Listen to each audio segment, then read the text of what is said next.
To the red country and part of the gray country of Oklahoma, the last rains came gently, and they did not cut the scarred earth.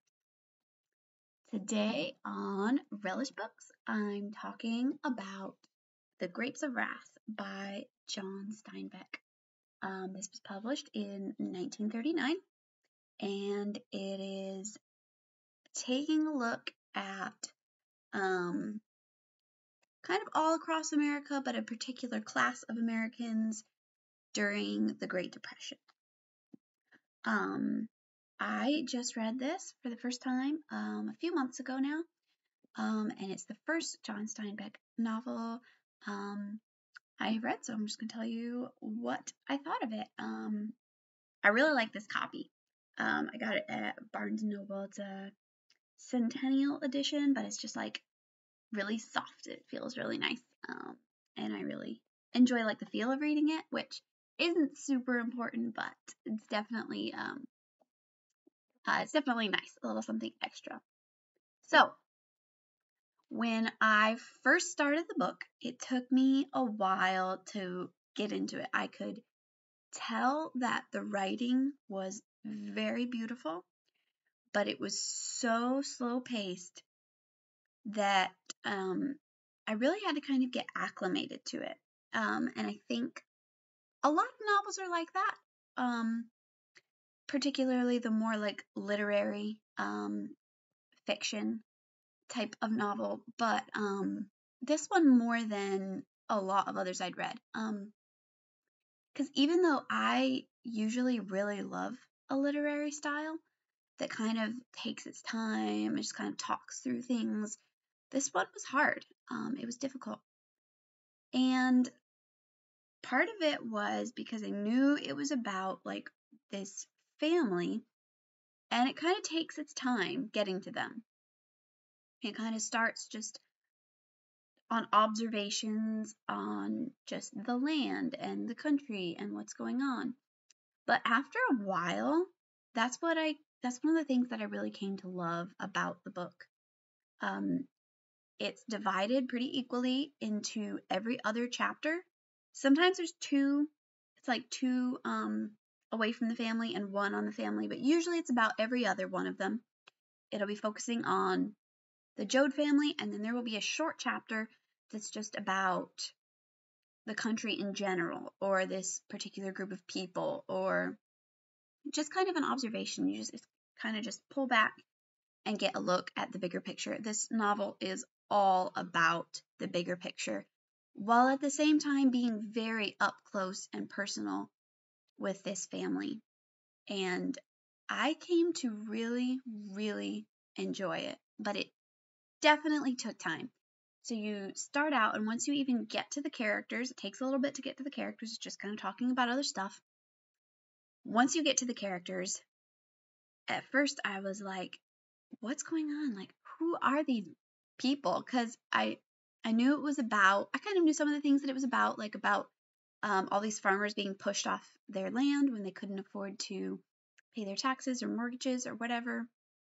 And like this great migration to California, and all these terrible hardships and horrors surrounding that.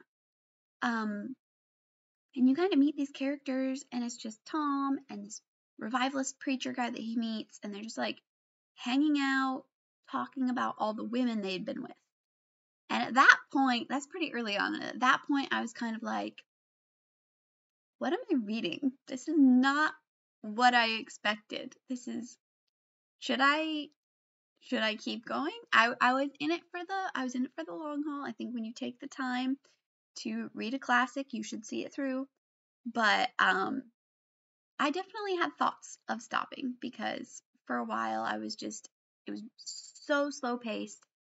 It felt like nothing was happening. It felt like I was never with the characters for very long at all. I didn't like them. But something that I love about it was that at the beginning, I thought that from my first impressions of them, I thought there was no way I was going to like those characters or care about them. And by the end, I very much did. Not so much Tom by himself, but his family, I really came to care about. And I didn't like the way that a lot of the men in the book kind of objectify women, if that's the right word for it. But I kind of could see past that because one of the central characters of the book, you could say maybe the central character, is the mother of this family. And it's very clearly shown how she is a very unique person, and she is the complete backbone of the family. She is the just kind of the one holding them all together, the one that they all turn to. She's just a really amazing character. And but the family members are also a lot of fun because it's a very serious novel, but there's still fun in it. They like to talk about all the things that like grandpa did back in the day. He was a very very bad old guy, but they have a lot of fun talking about him. And just the people feel very real, which I really appreciated since it is such a large scope novel. It's about a whole country. It's so political, and at the same time, it's also very personal. But even though I came to really love it and the writing was just so beautiful and like a joy to read, it is something that you really have to take slow.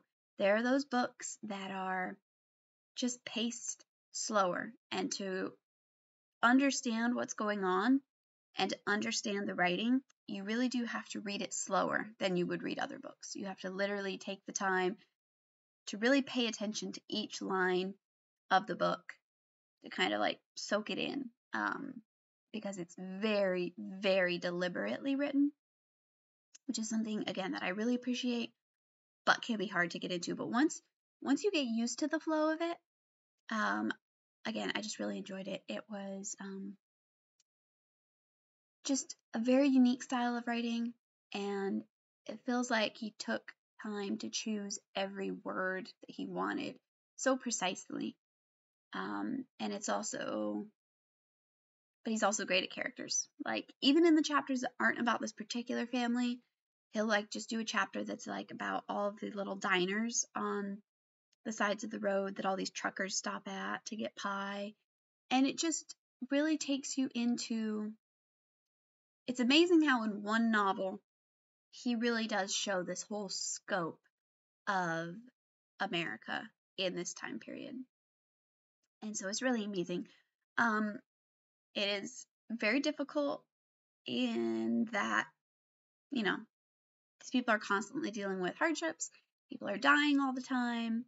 There's this terrible injustice, the whole strife between the people, like with the plantations, or not the plantations, but like the farms in California, and lying to the workers and the wage cuts, and is very frustrating. And it's supposed to be. I feel like he really wrote the book to make people angry.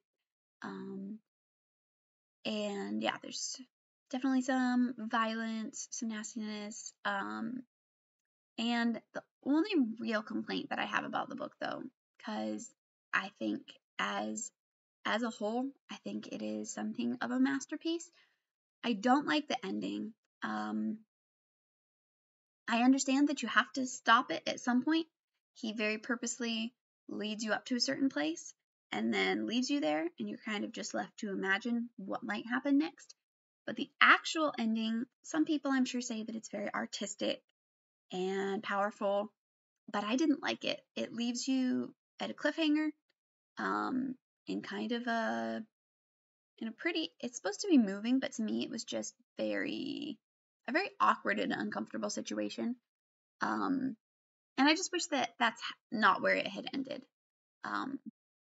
And it kind of is in a place, it leaves the family in a really rough place. And it's like, maybe he didn't want to tell us what was going to happen because they're not going to get a happy ending. That's very likely. But it just leaves you in a very bad place. It feels like one of the chapters just ended in the middle of the book, and then that's it. The novel's done. Like, that was where he ended. So that was really frustrating. And for a while I was kind of like, well, do I even really think that it was a good book after it ended like that? But on the whole, I do. I just wish it hadn't ended there, but um, Steinbeck is an amazing author. One of the most beautifully written books I've read, and I'll probably end up reading more. I've always been a little bit afraid of reading his books because I've heard like the plot lines of some of them, and they just sound like they would upset me a lot because he writes about very dark, difficult stuff. But his writing is just so good that I probably will try more at some point. I should actually put it on my book list for this year.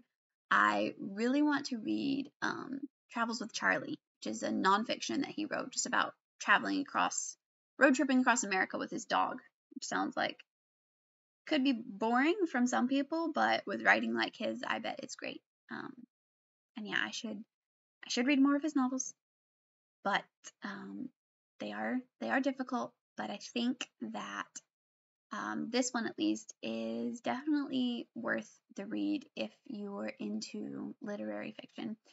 If you like fast-paced stuff, I think it's not for you because it certainly takes some getting into, but once you do, the flow is really great. It's not like a rushing river. It's just like a very slow, gentle flow, but it is really beautiful. So that is what I think of The Grapes of Wrath by John Steinbeck. Thanks. Bye.